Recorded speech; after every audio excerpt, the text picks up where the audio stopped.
దేవుడు మనల్ని ఆకాశంలోని నక్షత్రాల్లాగా ప్రకాశించమంటున్నాడు. అలాగే సముద్ర తీరంలోని ఇసుక రేణువులలాగా మారిపోమ్మంటున్నాడు. అసలు ఈ రెండింటి వెనుక ఉన్న దేవుని రహస్యం ఏంటో మీకు తెలుసా? ఈ చిన్న సందేశం మీ జీవితాన్ని మారుస్తుంది. ప్రభువునందు ప్రియమైన వారందరికీ వందనములు. ఈ రోజు అనగా మే 22 వేకుమన్న ప్రత్యేక సందేశానికి స్వాగతం.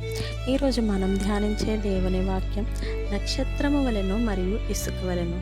మృతతుల్యుడైన ఆ ఒకని నుండి సంఖ్యకు ఆకాశ నక్షత్రముల వలెను సముద్ర తీరమందరి లిక్కింపశక్యము కాని ఇసుక వలెను సంతానము కలిగెను. హెబ్రీ 11:12. అబ్రహాము యొక్క పిల్లలు నక్షత్రముల వలెను సముద్ర తీరమందరి ఇసుక వలెను ఉండిరి. మనకి రెండు అనుభవములు అవసరమై ఉన్నవి. చీకటి రాత్రులందు నక్షత్రములు ప్రకాశించుచు ప్రయాణికులకు వారి మార్గమందు మార్గదర్శకులుగా నుండును. నీతి మార్గమును అనుసరించి నడుచుకున్నట్లు ఎవరు అనేకులను త్రిప్పుదురో వారు నక్షత్రముల వలె ఉన్నారు. దానియేలు 12:3. మన యొక్క జీవితము ద్వారాను మన యొక్క మాటల ద్వారాను జనులు ప్రభువు వైపునకు వెళ్ళు మార్గమును కనుగొనున్నట్లు మనము వారికి సహాయము చేయుచున్నామా? సమాధానము, ఆనందము, విశ్రాంతి, పరిశుద్ధత మరియు విజయము పొందు మార్గములను వారు కనుగొనున్నట్లు వారికి సహాయము చేయుచున్నామా?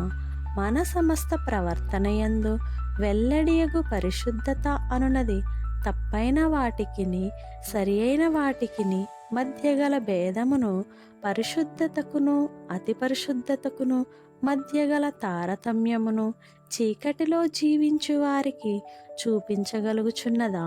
మనము ఆకాశమందు ఉన్నత స్థలమునందుండి మినుకు మినుకు మనుచు ప్రకాశించు నక్షత్రముల వలె ఉండినా చాలదు.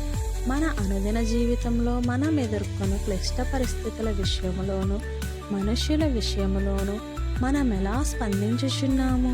సముద్ర తీరమున గల ఇసుక రేణువులు ఎడతెరిపి లేకుండా లోనికి ఒకసారి బయటకు ఒకసారి దొర్లుచూ వచ్చుచున్న అలల ద్వారా కొట్టబడుచు దినములు గడుచు కొలది చిన్నవిగాను గుండ్రముగాను తెల్లవిగాను చేయబడుచున్నవి.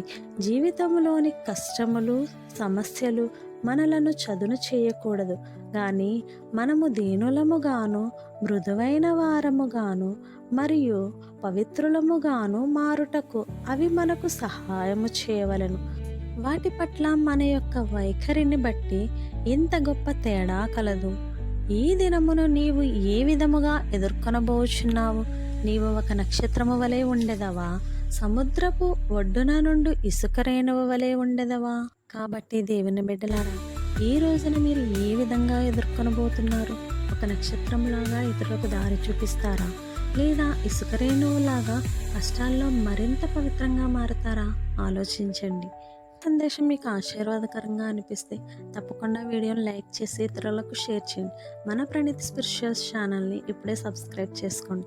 దేవుడు మిమ్మల్ని దీవించునుగాక. ఆమెన్.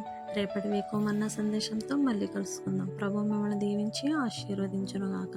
ఆమెన్.